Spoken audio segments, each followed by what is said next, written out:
ಒಂದು 15 ವರ್ಷಗಳ ಹಿಂದೆ ಈ ಒಂದು ಛಲವಾದಿ ಗುರುಪೀಠವನ್ನು ಸ್ಥಾಪನೆ ಮಾಡಬೇಕು ಅಂತ ಹೇಳಿ ನಮ್ಮ ಮನಸ್ಸಿಗೆ ಬಂತು. ಬಹಳಷ್ಟು ಜನ ನಮ್ಮ ಮುಖಂಡರುಗಳು ಒಂದು ಗುರುಪೀಠವನ್ನು ಇಲ್ಲಿ ಸ್ಥಾಪನೆ ಮಾಡಬೇಕು ಅಂತ ನಮ್ಮ ಜೊತೆ ಚರ್ಚೆ ಮಾಡಿದಂಥ ಸಂದರ್ಭದಲ್ಲಿ ಪ್ರಮುಖವಾಗಿ ಶಿವರಾಮ್ ಸಾಹೇಬ್ರು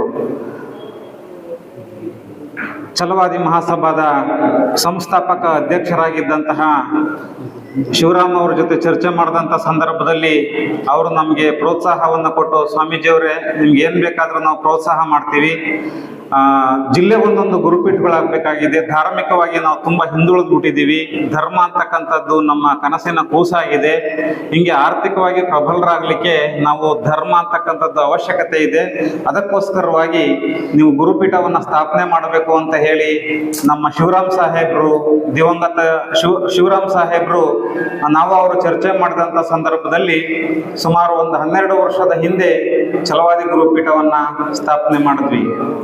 ನಂತರದಲ್ಲಿ ಆಗ BJP ಸರ್ಕಾರ ಇತ್ತು. ಯಡಿಯೂರಪ್ಪನವರು ನಮ್ಮ ಗುರುಪೀಠಕ್ಕೆ ಅನುದಾನವನ್ನು ಒದಗಿಸಿಕೊಟ್ಟು ಸುಮಾರು 2 ಕೋಟಿ ರೂಪಾಯಿಗಳು ಬಿಡುಗಡೆ ಆಯಿತು. ಈಗ 50 ಲಕ್ಷ ರೂಪಾಯಿಗಳ ಒಂದು ಕಟ್ಟಡವನ್ನು ನಾವು ಅಲ್ಲಿ ನಿರ್ಮಾಣ ಮಾಡಿದ್ದೇವೆ. ಹಲವಾರು ಜನಪರ ಕಾರ್ಯಕ್ರಮಗಳನ್ನು ರೂಪಿಸಿಕೊಂಡು ಜಯಂತಿಗಳು, ಶರಣರ ಜಯಂತಿಗಳು, ಮಹಾತ್ಮರ ಜಯಂತಿಗಳು, ಅಂಬೇಡ್ಕರ್ ಜಯಂತಿ, ಬುದ್ಧ ಜಯಂತಿ, ಬಸವ ಜಯಂತಿ ಮುಂತಾದ ಕಾರ್ಯಕ್ರಮಗಳನ್ನು ನಾವು ಮಾಡಿಕೊಂಡು 15 ವರ್ಷಗಳಿಂದ ನಾವು ಬರ್ತಾ ಇದ್ದೇವೆ. ಬಹಳಷ್ಟು ಜನ ನಮ್ಮ ತುಮಕೂರು ಜಿಲ್ಲೆ ಮತ್ತೆ ಬೇರೆ ಬೇರೆ ಚಿತ್ರದುರ್ಗ ಜಿಲ್ಲೆಯ ಭಕ್ತಾದಿಗಳು ಈ ಮಠಕ್ಕೆ ಬಹಳಷ್ಟು ವರ್ಷಗಳಿಂದನೂ ಕೂಡ ಸಹಕಾರವನ್ನು ಕೊಟ್ಕೊಂಡು ಬರ್ತಾ ಇದ್ದಾರೆ. ಅದು ನಮಗೆ ಬಹಳ ಸಂತೋಷದ ವಿಚಾರ.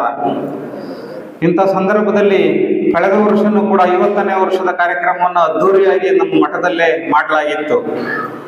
ಈ ಬಾರಿ ಸ್ವಲ್ಪ ಅಲ್ಲಲ್ಲೇ ತಾಲೂಕು ಮಟ್ಟದಲ್ಲಿ ಮಾಡಬೇಕು ಅಂತ ನಮ್ಮ ಭಕ್ತಾದಿಗಳು ಕೆಲವರು ಹೇಳಿದಂಥ ಸಂದರ್ಭದಲ್ಲಿ ಈ ವರ್ಷ ಶಿರಾ ತಾಲೂಕಿನ ಮೂಲ ಶಿರಾ, ಹೀಗಾಗಿ ಭಕ್ತಾದಿಗಳು ಇಲ್ಲೇ ಶಿರಾದಲ್ಲೇ ನೀವು ಮಾಡಬೇಕು ಅಂತ ನಮ್ಮನ್ನ ಕೇಳ್ಕೊಂಡಂತ ಸಂದರ್ಭದಲ್ಲಿ ಆಯ್ತು, ಶಿರಾ ಅಂಬೇಡ್ಕರ್ ಭವನ ಇದೆ, ಅಂಬೇಡ್ಕರ್ ಭವನದಲ್ಲೇ ನಾವು ಮಾಡೋಣ ಅಂತ ಹೇಳಿ ತೀರ್ಮಾನವನ್ನ ಮಾಡಿ ಅಂಬೇಡ್ಕರ್ ಭವನದಲ್ಲಿ ಮಾಡ್ತಾ ಇದ್ದೇವೆ. ಛಲವಾದಿ ಸಮುದಾಯಕ್ಕೂ ಕೂಡ ಚಿತ್ರದುರ್ಗದಲ್ಲಿ ಮಠ ಇತ್ತು. ಮಠ ಇದ್ರೂ ಕೂಡ ಶಿವರಾಮ್ ಸಾಹೇಬ್ರು ಇರ್ಲಿ, ಮಠ ಜಿಲ್ಲೆ ಒಂದೊಂದಿರ್ಲಿ, ನೀವು ಮಠ ಮಾಡ್ರಿ ಅಂತ ಹೇಳಿದಂತ ಸಂದರ್ಭದಲ್ಲಿ ನಾವು ಶಿರಾ ತಾಲೂಕಿನ ಚನ್ನೇನಹಳ್ಳಿಯಲ್ಲಿ ಮಠವನ್ನ ಸ್ಥಾಪನೆ ಮಾಡಲಾಯಿತು. ಇದುವರೆಗೂ ಕೂಡ ನಾವು ಅಲ್ಲಿ ಕಟ್ಟಡ ನಿರ್ಮಾಣವನ್ನ ಮಾಡಿ ಇದುವರೆಗೂ ಕೂಡ ಒಳ್ಳೊಳ್ಳೆಯ ಕೆಲಸ ಕಾರ್ಯಗಳನ್ನ, ಸಾಮಾಜಿಕ ಪರವಾದಂಥ ಕೆಲಸ ಕಾರ್ಯಗಳನ್ನ ಮಾಡಿಕೊಂಡು ಬಂದಿದ್ದೇವೆ. ಇಂಥ ಸಂದರ್ಭದಲ್ಲಿ ಈ ಕಾರ್ಯಕ್ರಮಕ್ಕೆ ಛಲವಾದಿ ನಾರಾಯಣ ಸ್ವಾಮಿ ಅವರು ಆಗಮಿಸಿರ್ತಕ್ಕಂಥದ್ದು ನಮ್ಗೆಲ್ರಿಗೂ ಸಂತೋಷದ ವಿಚಾರವಾಗಿದೆ. ನೋಡಿ, ಛಲವಾದಿ ಅಂತ ಯಾರು ಹೆಸರಿಟ್ಕೊಂಡಿಲ್ರಿ ಈ ಕರ್ನಾಟಕದಲ್ಲಿ, ಅವರೊಬ್ಬರೇ ಹೆಸರಿಟ್ಕೊಂಡಿರೋರು. ಚಪ್ಪಾಳೆ ಹೊಡೀರಿ ಜೋರಾಗಿ. ನಮ್ಮ ಸಮುದಾಯದ ಹೆಮ್ಮೆ ಅದು. ಪ್ರತಿಯೊಬ್ಬರು ಛಲವಾದಿ ಅಂತ ಕರ್ಕೊಳ್ಳೋದು ನಮ್ಗೇನು ಅವಮಾನ ಇಲ್ರಿ, ನಮ್ಗೇನು ಅವಮಾನ ಇಲ್ಲ. ನಾವು ಛಲವಾಗಿ ಬದುಕ್ತಾ ಇದ್ದೀವಿ, ಕಷ್ಟಪಟ್ಟ ಕಾಯಕ ಜೀವನವನ್ನ ಮಾಡ್ಕೊಂಡು ಬದುಕ್ತಾ ಇದ್ದೀವಿ, ಯಾರಿಗೊಬ್ರಿಗೆ ಮೋಸ ಮಾಡೋದಿಲ್ಲ, ಅನ್ಯಾಯ ಮಾಡೋದಿಲ್ಲ ಅಂತ ಹೇಳಿ ಛಲವಾದಿ ಅಂತ ಹೆಸರಿಟ್ಕೊಂಡಿದ್ದಾರೆ ನಾರಾಯಣ ಸ್ವಾಮಿಯವರು. ಅದಕ್ಕೋಸ್ಕರವಾಗಿ ಅವ್ರಿಗೆ ನಮ್ಮೆಲ್ಲರ ಪರವಾಗಿ ಧನ್ಯವಾದಗಳನ್ನ ತಿಳಿಸ್ತಾ, ಗುರುಪೀಠದ ಜೊತೆ ನೀವೆಲ್ಲರೂ ಕೂಡ ಇರಬೇಕು. ಗುರುಪೀಠ ಬಹಳ ವರ್ಷಗಳಿಂದನೇ ಸ್ಥಾಪನೆ ಆಗಿದೆ. ನಮ್ಮ ಜನಕ್ಕೆ ಒಂದು ಮಠ ಇದೆ, ಧಾರ್ಮಿಕ ವ್ಯವಸ್ಥೆ ಇದೆ, ನಮ್ಮದೇ ಒಂದು ಗುರುಗಳಿದ್ದಾರೆ ಎಂಬುವಂತ ಭಾವ ನಮ್ಮೆಲ್ಲರಿಗೂ ಕೂಡ ಬರಬೇಕಾಗಿದೆ. ಹೊಂದಿದ್ದಾರೆ, ನಮಗೆ ಬಹಳ ಸಂತೋಷ. ಅದೇ ರೀತಿಯಲ್ಲಿ ಸಮುದಾಯದ್ದು ಕೂಡ ಒಂದು ಮಠ ಇರಬೇಕು ಅಂತ ಹೇಳಿ ನಾನು ಬಾಲ್ಯದಲ್ಲಿ ಮಠಕ್ಕೆ ಹೋಗಿ ಸೇರ್ಕೊಂಡೆ. ಬಹಳಷ್ಟು ವರ್ಷಗಳ ಕಾಲ ಸಿದ್ಧಗಂಗಾ ಮಠದಲ್ಲಿ ನಾನು ಇದ್ದು ಸೇವೆ ಮಾಡಿದ್ದೀನಿ. ಚಿತ್ರದುರ್ಗ ಮಠದಲ್ಲಿ ಅಧ್ಯಯನ ಮಾಡಿ ಅಲ್ಲಿ ಸಾಕಷ್ಟು ತರಬೇತಿಯನ್ನ ಪಡ್ಕೊಂಡು ಅಲ್ಲಿ ಸೇವೆ ಮಾಡಿದೆ. ನಂತರದಲ್ಲಿ ನಮ್ಮ ಪ್ರತಿಭೆಯನ್ನು ಗುರುತಿಸಿದಂಥ ಅಲ್ಲಿನ ಸ್ವಾಮಿಗಳು ಇವರು ಬಹಳ ಚೆನ್ನಾಗಿ ಬಸವ ತತ್ವವನ್ನು ತಿಳ್ಕೊಂಡಿದ್ದಾರೆ, ಪ್ರಸಾರ ಮಾಡ್ತಾರೆ ಅಂತ ಹೇಳಿ ಮೈಸೂರಿನ ಮುರುಘರಾಜೇಂದ್ರ ಮಠಕ್ಕೆ, ಲಿಂಗಾಯತ ಸಮುದಾಯದ ಒಂದು ಮಠಕ್ಕೆ ನನ್ನನ್ನು ನೇಮಕ ಮಾಡಿದರು. ಅಲ್ಲಿ 10 ವರ್ಷಗಳ ಕಾಲ ನಾನು ಬಸವ ಕೇಂದ್ರ ಜಗದ್ಗುರು ಮುರುಘರಾಜೇಂದ್ರ ಮಠದಲ್ಲಿ 10 ವರ್ಷಗಳ ಸೇವೆ ಮಾಡಿದೆ.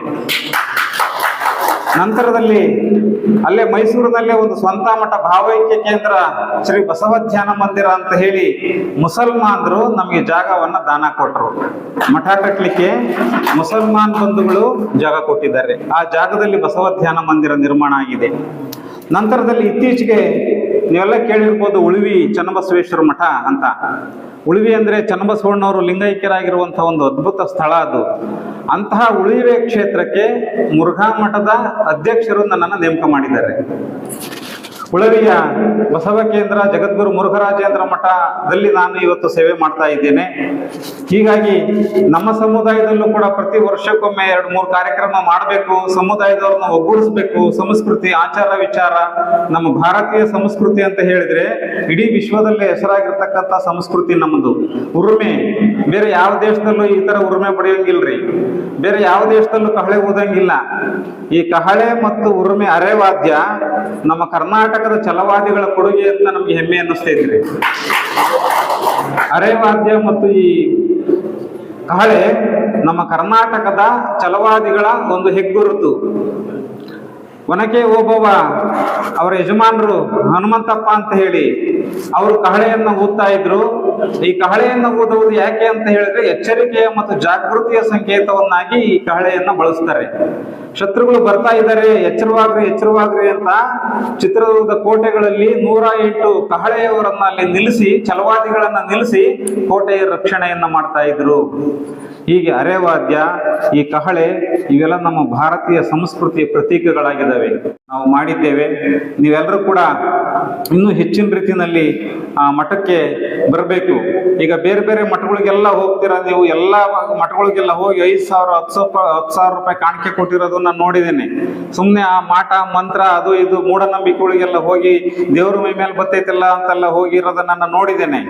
ಆದ್ರೆ ನಿಮ್ಮದೇ ಆಗಿರುವಂತಹ ಒಂದು ಮಠಕ್ಕೆ ನೀವು ಬರಬೇಕಾಗಿದೆ. ನಿಮ್ಮ ಮಕ್ಕಳಿಗೆ ಸಂಸ್ಕಾರ ಸಿಗಬೇಕಾಗಿದೆ. ಅಲ್ಲಿ ಶಾಲೆ ಕಾಲೇಜುಗಳನ್ನೆಲ್ಲ ಹಾಸ್ಟೆಲ್ಗಳನ್ನ ಮಾಡಬೇಕು ಎಂಬುವಂತ ಒಂದು ಆಸೆಯಿಂದ, ಒಂದು ಬಯಕೆಯಿಂದ ನಾವು ಅಲ್ಲಿ ನಿರ್ಮಾಣ ಮಾಡಿದ್ದೇವೆ.